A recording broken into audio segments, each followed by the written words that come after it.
Thank you for purchasing a DF830 lat attachment. Your lat attachment is compatible with our DF825 and 4500 power racks, also with our DF4900 Smith machine. The big box will contain the top frame, front and rear supports, bottom support, cables, pulleys, bars, and hardware. The smaller box will contain the weight carriage. To begin the frame assembly, we must first bolt the bottom support to the bottom cross member of whatever we are attaching it to. It's important to know that different racks take different bolts. The DF4900 and 4500 take a larger M12 bolt, while this DF825 fits a smaller M10. To bolt this together, grab the M10 by 75mm bolts provided. You can tell which ones they are because there should be 3 M10 bolts slightly shorter than these in the pack. Those bolts will go to the pulleys later. Thread on a washer, then one of the white flanges, then thread the bolt through the bottom cross member into the bottom support. Finish it off with another washer and a nut, finger tight. With the bottom support in place, go grab the front support.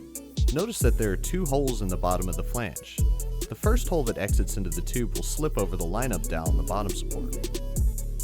Position the front support with the pulley flange facing the inside of the rack, and fasten it into place with an M12 nut and washer, hand tight.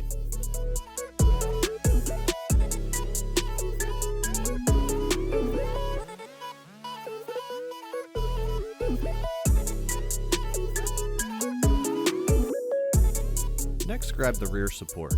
Again, make sure that the dowel goes into the tube and the thread comes through the flange. Then fasten it into place with another M12 nut and washer, hand tight.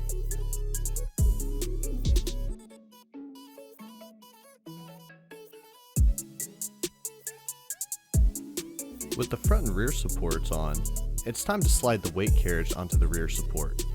Make sure that the rubber bump stop faces behind the rack.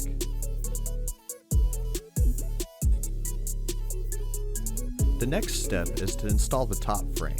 For this step, you will need the 2 shorter M12 bolts. Make sure that you don't grab the longer M12 by 79mm bolts that are for bolting the lat attachment to other racks. Thread the catch rods of the top frame under the front cross member of the rack, then balance it above the front and rear supports. Gently slide the sleeves of the top frame into the top of the front and rear support, then bolt it into place with a washer on each side. Again, only tighten the nuts hand tight.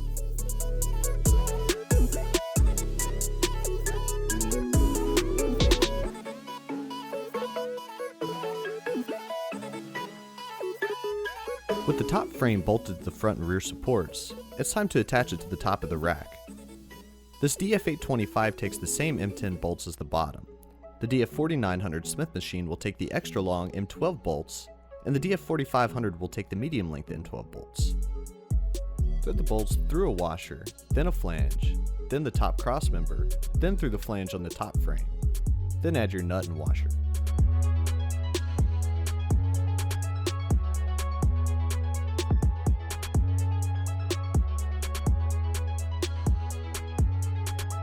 With everything in place, it's time to tighten all the nuts and bolts on the frame. The M10 bolts take a 17mm wrench, and the M12 bolts take a 19mm wrench.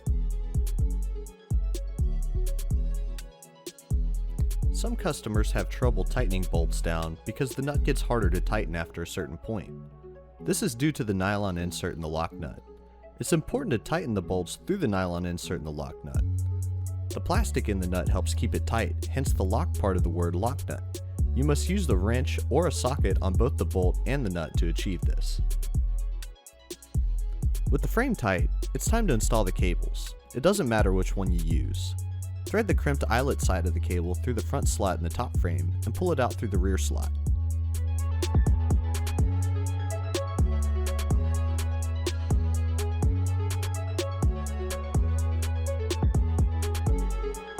With the cable in place, it's time to install the pulleys. Grab the shorter M10 bolts we discussed earlier, along with the provided plastic bushings, nuts, and washers. Set the cable into the V-groove of the pulley, then hoist it up into place. Add a bushing in the big hole, with the step side out, and then thread the bolt through the washer, then the bushing, then the pulley, through the other side, then cap it off with the other bushing, washer, and nut. Repeat the same steps for the back pulleys. We're going to install the pulley closest to the front of the lat attachment first.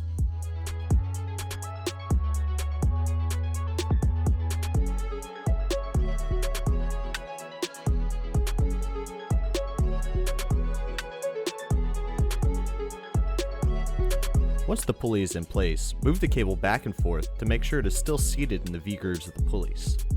If it does not feel smooth, something got off track, and you will have to redo the past 2 steps.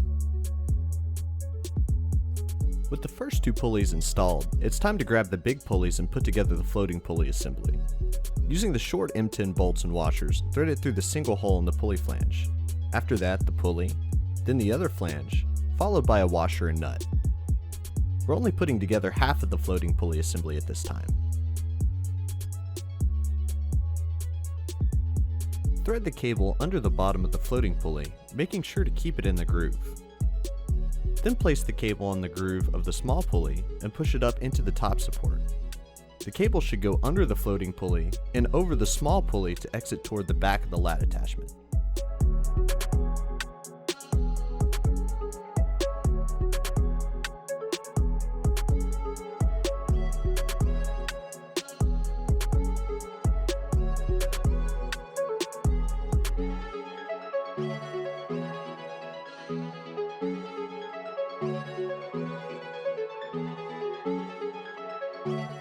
Once everything is in place, give it a tug to make sure nothing is off track.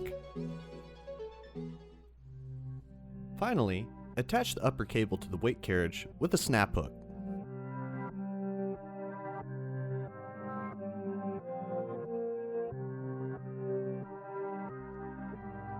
With the upper cable in place, it's time to do the lower cable. Thread it through the bottom slot of the front support. Make sure that the cable goes over the keeper bar in the pulley bracket. Grab the last small pulley, the short M10 bolts, nuts, and washers, and place the pulley on the cable. Gently slide the pulley into place, keeping the cable in the groove to bolt into place. If the cable comes out of the groove after bolting it, you will have to unbolt the pulley to get it back on track. Finally, grab a big pulley and thread the cable underneath it. Bolt it to the flanges on the bottom support and give the cable a pull back and forth to make sure everything is smooth.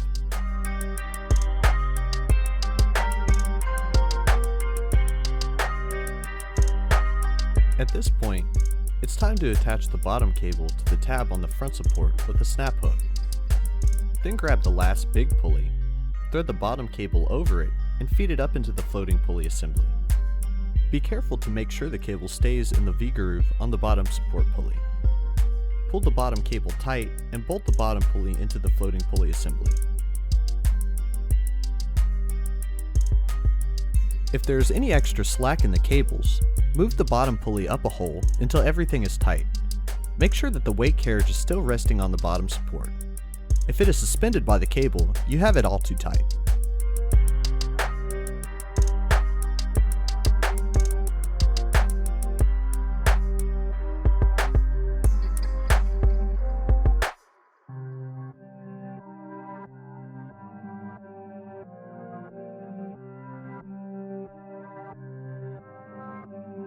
Finally, with everything in place, give your cable movement one extra check and tighten all the pulley bolts. Be careful to not tighten them too tight because you can damage the plastic bushings in the tube.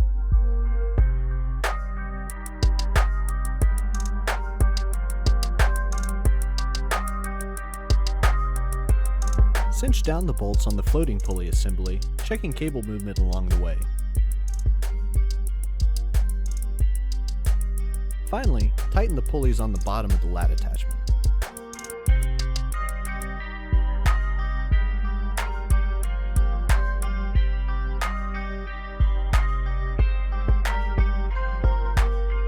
The last thing to do is attach the lat and row bars with the remaining snap hooks. Then your Deltech lat attachment is ready for use.